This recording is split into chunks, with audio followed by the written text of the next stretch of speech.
There's no turning back here. I've been saying for the last week or two, I wholeheartedly believe that the end game has started, that there's no turning around. Central banks aren't going to be able to come in and QE and buy another year or two. I just think that it's all coming apart, and I stand by it. Hey guys, thanks for pushing play. I have back on the line Andy Hoffman from Miles Franklin, and I'm not even going to preface this with any of the headlines I'm seeing over at Zero Hedge or at SGT Report. Let's just dive right in, because I know Andy firmly believes the end game has begun. Andy, how are you? Oh, I'm doing well. Hey, I live in Denver, and the Broncos are in the Super Bowl. Yeah, I saw that. I'm actually happy for Peyton Manning. Maybe he can go out on top, and win or lose, I think he should probably retire. But you know what? Our focus is not pop culture here at SGT Report, as you know, but it is fun to get away every now and then. I've often said, Andy, you have to compartmentalize your life, because if you live in the reality that you and I live in, and you never ever get away and have a little bit of fun, you can go crazy, because there's some dark news out there. I'm looking at a headline from Zero Hedge here. Texas economy collapses as Dallas Fed survey crashes to 6-year lows as the D word is uttered. For the 13th month in a row, the Dallas Fed manufacturing outlook was contractionary, with a stunning negative 34.6 print following December's already disastrous collapse back to negative 20.1. We're in a crisis, Andy, an economic crisis, and it is unfolding. We've been documenting the collapse, and we're going to do it again here today. So what do you got?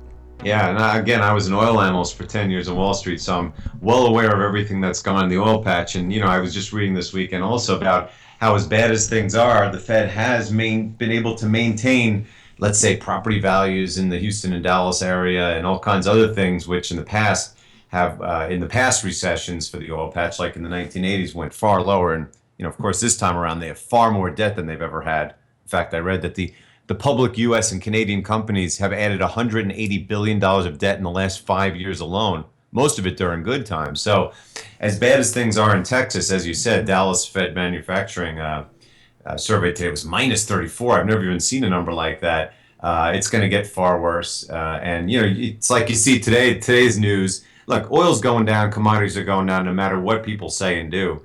But today's particular catalyst for oil going right back down was a comical one, because it said that Saudi Aramco, which is the national oil company of Saudi Arabia, said there's no way that they're going to slow down their investments. Of course, in this case, the motivation has nothing to do with their needing cash flow. It's because they're going to take the company public because they need money. I mean, they need a one-time shot, so they'll lose all of their sovereignty in return for this one-time shot of money, which will kick the can a bit.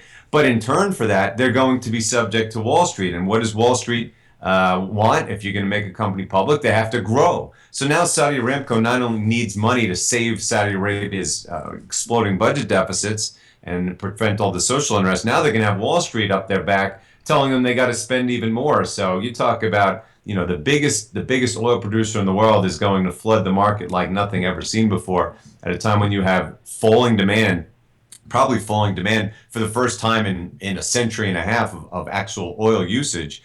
With all this, with a crashing economy and now all this supply coming on, and not to mention Iran. And I believe that this is going to be, per my direst prediction of all article from a year ago, this is going to be the biggest, most brutal commodity recession in history.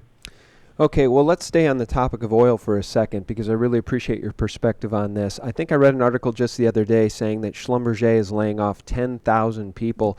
What is this crashing oil price going to do to the American economy? And from the macro standpoint, what is it going to do to the global economy? Schlumberger, when I was on Wall Street, I was an oil field service analyst for close to 10 years. Schlumberger was the number one company that I covered. I spent more time dealing with them than any other company on the planet. I went to their offices in Texas, in New York, in Paris, in Amsterdam, everywhere.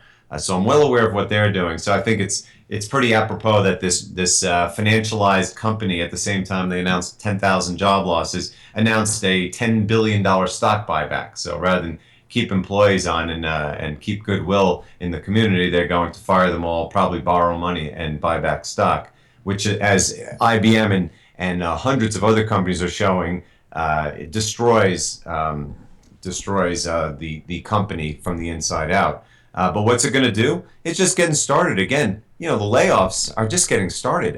The oil price crash was the next stair step down of the crash was really in the fourth quarter. Much of it after the Fed raised rates, LOL. in the middle of December. So especially now that you're at the year end, you're past the holidays, and of course, all the oil companies and all the mining companies and pretty much every company has to do their reserve revisions at year end. So they review their operations, they write down their assets. So you're going to see asset write-downs and layoffs like people can't even believe. And that's why, when the Fed has been using, whether it's a fake number or not, their employment numbers, which of course it is, doesn't even matter. The fact is that number is going to start exploding. The NFP employment rate, I don't care how many people leave the leave the labor force. That number's going up, and it's going to go up in a big way. You've already seen these layoff announcements. You've seen even jobless claims have started to rise. So it's going to be carnage in the first quarter, in my opinion. It's going to be carnage for the entire year. And that's what's so amusing about the fact that the Fed is actually meeting this coming Wednesday, meaning 2 days from now, because normally they thought they were so smart. They said they're raising rates. Oh, we're going to raise rates, yeah, maybe every quarter next year by a quarter point or something like that. So normally in these in between periods, January, they would normally just, if the markets were sitting around doing nothing, they would just say nothing. Yeah, we reiterate what we said in December. But now they got to say something. I mean, God, the whole world is falling apart. The commodities, the currencies, the stock market is even falling apart, which is all they care about. The 10-year Treasury yield's about to go under 2%, despite their so-called rate hike. You had the ECB just last week say, oh, we're going to have to increase QE. We have no limit to how much we're going to do. You had the Bank of Japan say, yes, we need to do it. In fact, they put out another trial balloon this morning about talking about more QE. So the Fed, at some point, this Yellen reversal, which will be the end game for all federal central bank credibility, and it'll probably be the beginning of the end game of the gold cartel. It's going to come sooner rather than later. In fact, I was writing this morning, it's only Monday morning. Yeah, the Dow's down 100 points. But if we get to Wednesday afternoon and they have not been able to staunch this, let's say we have another 5 or 6 or 700 point drop in the Dow and oil's back in the 28 range, they're going to have to say something. I mean, something substantial, something that makes people realize, oh my God, they're done with raising rates and they're already thinking about lowering them and doing QE again. It's only a matter of time. Are they going to have to be forced by markets to do it just 2 days from now? Will they have to wait till the March meeting? I don't know, but it's coming soon. And again, all these trends that we see are only going to get worse. When you come back and we have our next call a month from now, we're going to be like, oh my God, remember the good old days of January 25th and so on and so forth. So again, I mean, people, you really better batten down. And I'm not just talking about financially, batten down, because that cancer that's spreading around the world, forget cancer, that Ebola virus that's spreading around the world from currency to commodity to economy to stocks to bonds to high yield bonds, to the social background, to geopolitical tensions, to all these revolutions and secessions. It's coming up the totem pole to the United States, to the top soon. Obviously, there's a lot of drama happening globally, economically, and domestically. So knowing that all of our listeners right now are well aware that there is a global economic recession, depression, collapse in process, let me ask you this as it relates to all of us benefiting from it financially as we look down the road. So I want to stay on oil for a second and get your opinion on this. As we look around at assets that we can all shore up our reserves with, physical silver, physical gold, where in the future, in your mind, does oil play? For instance, I've seen a lot of these royalty trusts absolutely plummet in value, keeping my eye on the oil stocks because I firmly believe at some point in the future, maybe 5 years out, 10 years out, may only be a few years out, oil will go back much higher. Are you watching anything? Would you recommend anybody take a look at oil investments at some point? Well, again, I'm no longer a financial advisor, and I have not been on Wall Street. It was 10 years. It'll be 11 years next month. And again, for people who have listened or read me for a while, I haven't owned a non-mining stock since the year 2000, and I haven't owned a mining stock since the year 2011. And most likely, and I kid you not, I may never own a paper asset ever again. I've learned about all the rigging. I've seen what the inflation does. And to me, the only thing that I have any interest in doing right now is protecting myself, playing financial defense, insuring myself, preserving my net worth. I have no interest at all in the slightest in any paper asset of any kind, in any financial institution of any kind. I want to, as Jim Sinclair says, get the heck out of the system as fast and as far as I can right now. And as for oil, again, if you're asking my professional opinion about what I think oil is going to do, much less oil stocks, I wrote the direst prediction of all, January 2nd of last year, not this year, last year. I was using the research of David Stockman, which is for my thesis. And as a result, I believe, especially because I see what the inventory numbers, I see the production numbers, I see the demand, I see all what's coming on in the world, I see all the desperation for cash flow. My belief is that oil inventories are going to explode. My belief is that demand will fall for the first time, really, in history. I mean, in the history of oil. Yes, in 2008, it blipped lower. You couldn't even tell. Maybe in the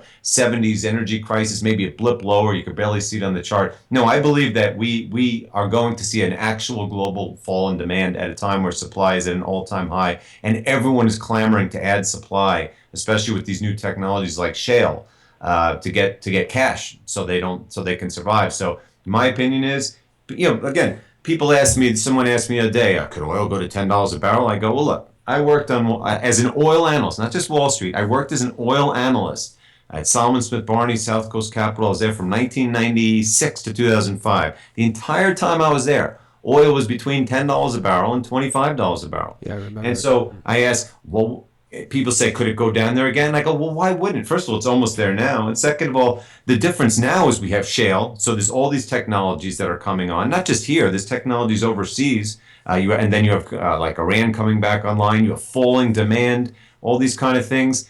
Deflation, right? I mean, we certainly have an inflation of things like health insurance, rents that are kind of due to Wall Street machinations. But as far as the fundamentals of oil, they're worse than they ever were. So I firmly believe there's a good chance we'll be at $10 to $25 again for an extended period of time. And I mean an extended period of time, like in the 1980s. And yes, they could hyperinflate their way out of it. It wouldn't make the price of oil go up in real terms. It may go up nominally, but I believe in real terms, the commodity sector, aside from gold, silver, and maybe platinum, which are not commodities for many reasons, I think you're going to see a long-lasting liquidation that could be a generation before it turns around.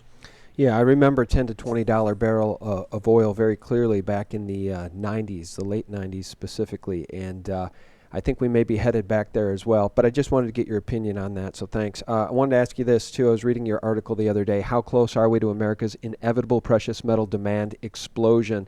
You know, Andy, as the quote-unquote elite, who are the most out-of-touch monsters, I think, on planet Earth, enjoy Davos and $48 hot dogs, as you note. They're going to try to come up with a narrative that allows people to sleep at night. Maybe. Or maybe they'll just come out and say, well, we need to do bail-ins and we need to do negative interest rates and we need to shore up these banks and too big to fail will just go on forever. So getting back to your article here, how close are we, Andy, to America's inevitable precious metal demand? Well, again, the article goes back to people who say, "Well, what's wrong with gold?" And I say, "Well, for one, it went up 11 years in a row." And someone asked me, "Well, where is it compared to where it was, back the turn of the century?" I go, "It's $1,100 compared to 250 now. What else has done that well?"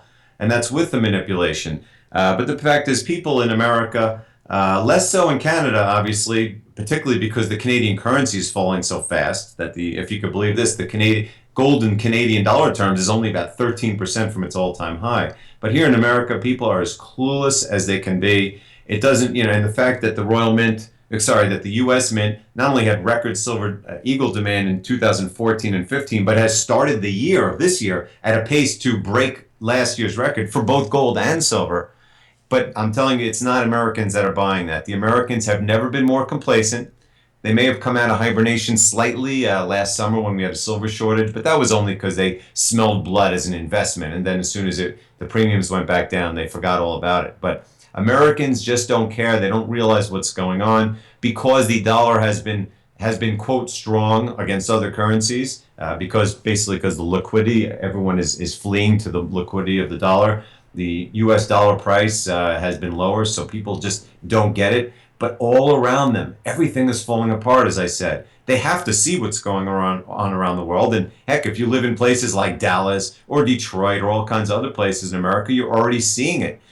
So I think it's only a matter of time before Americans get nervous that something is wrong. Maybe it's Janet Yellen finally admitting that there's something wrong because she's been hyped as this all-seeing seer. But I believe very, very firmly that while the rest of the world is starting to really swarm to precious metals, it's only a matter of time before Americans do so as well. And when they do, we'll run out of supply as fast as we did in 2008. Yeah, I want to play a clip for you here in a second that paints the picture of how it will be too late by the time most Americans wake up. I think you might get a kick out of it. But first, I just want to read this closing paragraph from one of your latest missives. And you write, Eastern gold and silver demand is at an all-time high as nearly all currencies are imploding. Reinforces my belief 1,000-fold that we are indeed on the cusp of the end game. When we talk about what's it going to take to wake up Americans, Andy, it warrants talking about a banking holiday and how quickly things could go south. Did you ever watch the show X-Files on Fox when it used to be on the air? Are you familiar with that I show? did. I wasn't an aficionado, but I certainly watched it. It was a great show. X-Files is back for 2016, and after the NFL AFC Championship game on Sunday night, the pilot premiere episode played part one of two parts, and in it was a 2-minute diatribe by David Duchovny's character and Joel McHale's character, Joel McHale playing a truth reporter, or actually a mainstream reporter who found out the truth and wants to share it. And let me play this very brief clip. I won't play the whole 2 minutes, but you absolutely have to hear this. A government that taps your phone, collects your data, and monitors your whereabouts with impunity. A government preparing to use that data against you when it strikes. And the final takeover begins. The takeover of America.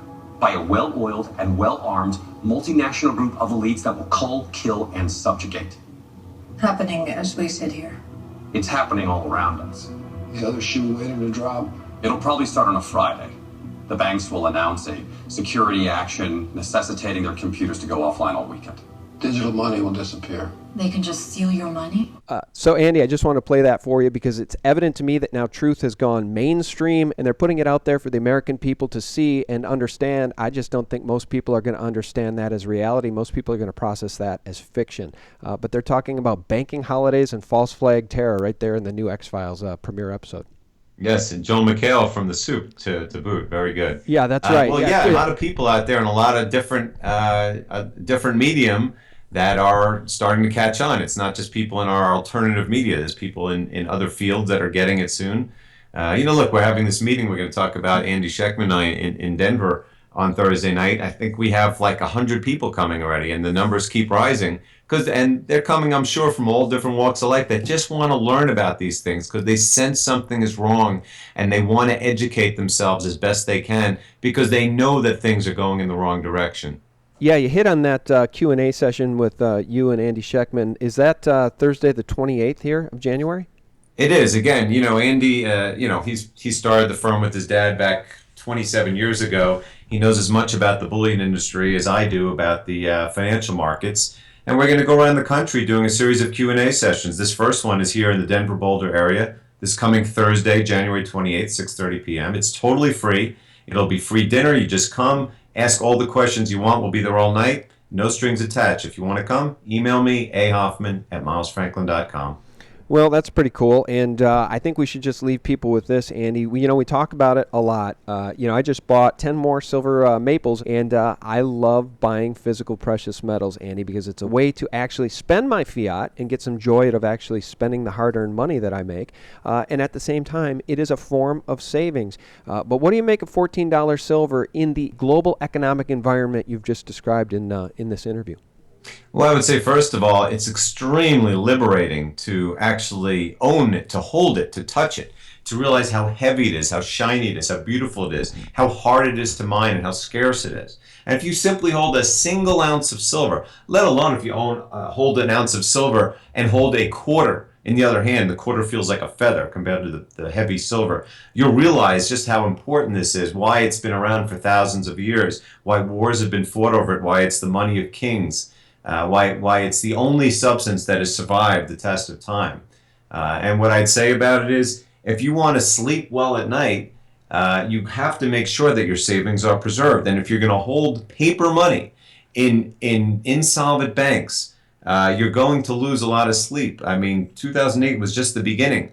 2016, we're going to see bail-ins. We're going to see more hyperinflationary monetary policy. We're going to see all kinds of draconian things in the system that are going to injure you. And that's why you need to get out of the system as quickly as possible. And you need to own things that you know that you can sleep well owning. Because no matter what the cartel does, all it's going to do is make gold and silver more valuable. Not just here, but for the 7.3 billion people around the world. Oh, yeah, and I wanted to ask you this before I lose you. I forgot. It was on my list, and I overlooked it. I see that banks around the world are beginning to panic, even to the degree that they don't want their own customers coming in and demanding cash. That's how bad the system is, Andy. Not only do they not have physical silver and gold in the vaults, they don't even have enough cash to stem the tide of a bank run. I see that Norway is calling for the elimination of cash. Is this a theme we're going to see more and more of in 2016? Yes, I mean, the European bail-in rules started January 1st, and Portugal already bailed in a bank. I think it was the day one. And now we're talking about potential bank runs in Italy right now. And I mean, seriously, I'm not just saying this. The stocks are crashing, their bonds are crashing. They're trying to create a savings and loan. What was that thing? The Resolution Trust Company. They're trying to create one of those, but the government of Italy doesn't have enough money to create it and put the bad assets into. And now you're going to have probably this Brexit vote in Britain later this year, which could potentially be cataclysmic for the banking institutions. Spain, Catalonia intends to secede by the end of next year. France has its big vote coming up next year for president, et cetera, et cetera. So you're going to see a lot of fear about banks in general as this year goes on. Forget years. This year goes on. Some places more than others, but plenty of places around the world. It's going to be a 2000-like front and center story. Yeah, and it just alarms us all, Andy, because this aggressive movement towards a cashless society, as Michael Snyder over at End of the American Dream notes, is what we all worry about. It's the banksters, the criminal banksters, moving all of us towards a system that they control completely and totally, and it's nothing I want any part of. And so to me, physical silver and physical gold is a way to exert liberty and exert our rights financially and otherwise. Our guest has been Andy Hoffman from Miles Franklin. Andy, thanks so much for your time, and shout out the website too. Right, it's milesfranklin.com. You can email me at ahoffman@milesfranklin.com. And again, January 28th, just 3 days from now, Thursday night, 6:30. If you want to come and see me and Andy Schechtman, it's free. Just give me an email at ahoffman@milesfranklin.com. All right. Thanks, Andy. We very much appreciate it. And guys, thank you for tuning in. So much more to come. We have Nomi Prinz in the queue and many other wonderful guests lined up. And we really appreciate you guys for supporting us at sgtreport.com. Real news 24/7. Have a great week.